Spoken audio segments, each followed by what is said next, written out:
وزیر اعظم کو international Islamic university Malaysia کی جانب سے PhD کی ڈگری عطا کی گئی۔ وزیر اعظم محمد شہباز شریف کو انٹرنیشنل اسلامک یونیورسٹی ملائیشیا کی جانب سے لیڈرشپ اور گورننس میں PhD کی اعزازی ڈگری عطا کر دی گئی۔ اعزاز ڈگری وزیر اعظم کی قیادت، گورننس اور عوامی خدمت کے میدان میں نمایاں خدمات کے اعتراف میں دی گئی۔ یہ اعزازی ڈگری ریاست پہانگ کی ملکہ اور انٹرنیشنل اسلامک یونیورسٹی کی آئینی سربراہ محترمہ تینکو عزیزہ مینا میمونہ اسکندریہ نے وزیر اعظم کو پیش کی۔ اس موقع پر ایک پروقار تقریب منعقد ہوئی جس میں اعلیٰ حکومتی شخصیات، یونیورسٹی انتظامیہ، طلباء و طالبات اور معزز مہمانوں نے شرکت کی۔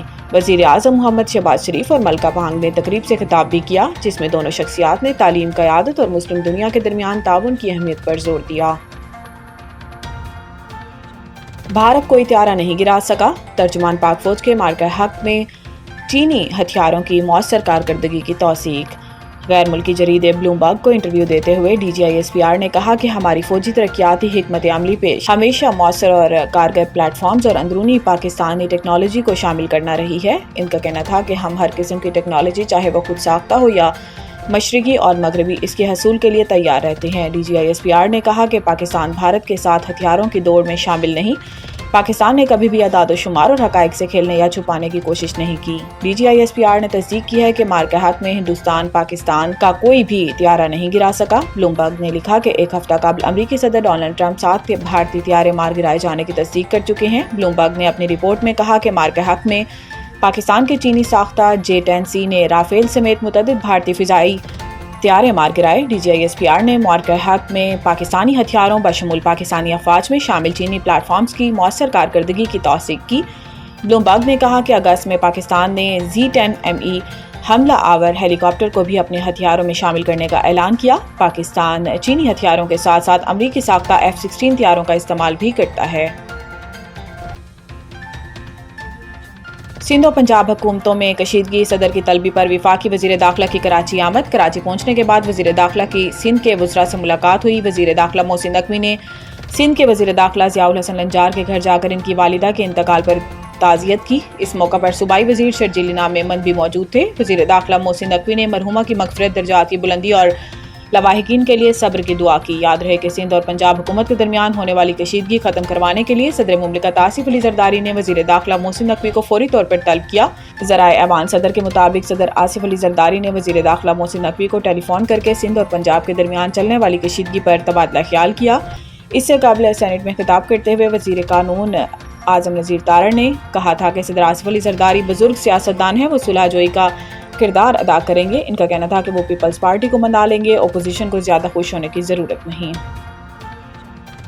اسلام آباد ہائی کورٹ عمران خان کے وکیل کی ٹرائل کورٹ کو توشہ خانہ 2 کا فیصلہ سنانے سے روکنے کی استدعا۔ اسلام آباد ہائی کورٹ کے جسٹس راجہ انعام امین منہاس نے عمران خان اور بشرا بی بی کو توشہ خانہ 2 کیس میں بریت کی درخواست پر سماعت کی، جس دوران وکیل بیرسٹر سلمان صفدر نے دلائل دیے۔ سلمان صفدر نے کہا کہ توشہ خانہ 2 کیس اب اختتامی مراحل میں ہے۔ ہم نے بریت کی درخواست گزشتہ سال دائر کی تھی۔ کیس میں انعام اللہ شاہ اور صہیب عباسی ملزمان میں ہیں اور گواہ بھی ہیں۔ سلمان صفدر نے کہا کہ سائفر کیس کے ساتھ ہی میرے موکل کو توشہ خانہ 1 کیس میں سزا سنائی جاتی ہے۔ جو جج صاحب سزا دیتے ہیں وہ 342 کا بیان قلم بند کرنے کا موقع بھی نہیں دیتے۔ جس دن یہ چارج فریم ہوا، دوسرا چارج ان کے سامنے پڑا تھا۔ اس موقع پر جسٹس انعام امین منہاس نے استفسار کیا کہ کیس میں تو اختیارات کا ناجائز استعمال بھی ہے نا؟ اس پر سلمان صفدر نے جسٹس میاں گل حسن اورنگزیب کی جانب سے ضمانت کے فیصلے کا حوالہ دیتے ہوئے کہا کہ سارا معاملہ اس میں لکھا ہوا ہے۔ جسٹس میاں گل نے اسی کیس میں دونوں ملزمان کو ضمانت دی تھی۔ بعد ازاں عدالت نے کیس کی سماعت ملتوی کرتے ہوئے کہا کہ آئندہ تاریخ سماعت کے بعد میں بتائی جائے گی۔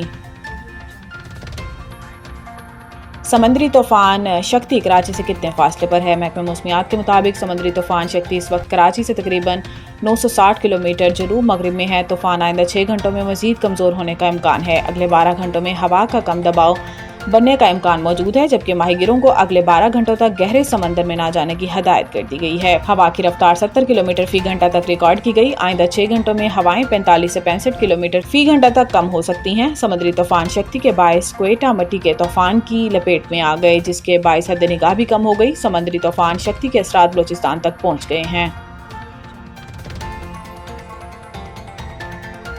پی سی بی نے سیزن 2025-26 کے لیے میچ آفیشلز کا اعلان کر دیا۔ پی سی بی کے سیزن 2025-26 کے لیے انٹرنیشنل پینل میں میچ ریفری علی نقوی، جبکہ امپائر آصف یعقوب، فیصل افریدی، راشد ریاض اور سلیمہ امتیاز شامل ہیں۔ پی سی بی کے ایلیٹ پینل آفیشلز میں مجموعی طور پر 18 امپائرز اور 10 میچ ریفریز کو شامل کیا گیا ہے، جبکہ امپائرز کی کارکردگی کو باریکی سے جانچنے کے لیے سپلیمنٹری پینل کو 2 حصوں میں تقسیم کیا گیا ہے، جس میں سپلیمنٹری پینل 1 میں 14 جبکہ سپلیمنٹری پینل 2 میں 24 امپائرز شامل ہیں۔ اسی طرح میچ ریفریز کے سپلیمنٹری پینل میں 10 ریفریز کو شامل کیا گیا ہے، جبکہ پی سی بی مرجنگ پینل میں ملک بھر سے 40 امپائرز کو شامل کیا گیا ہے۔ یہاں قابل ذکر بات یہ ہے کہ یہ میچ آفیشلز پینل میں 13 خواتین امپائرز کو بھی شامل کیا گیا ہے، جن میں نمایاں نام سلیمہ امتیاز کا ہے۔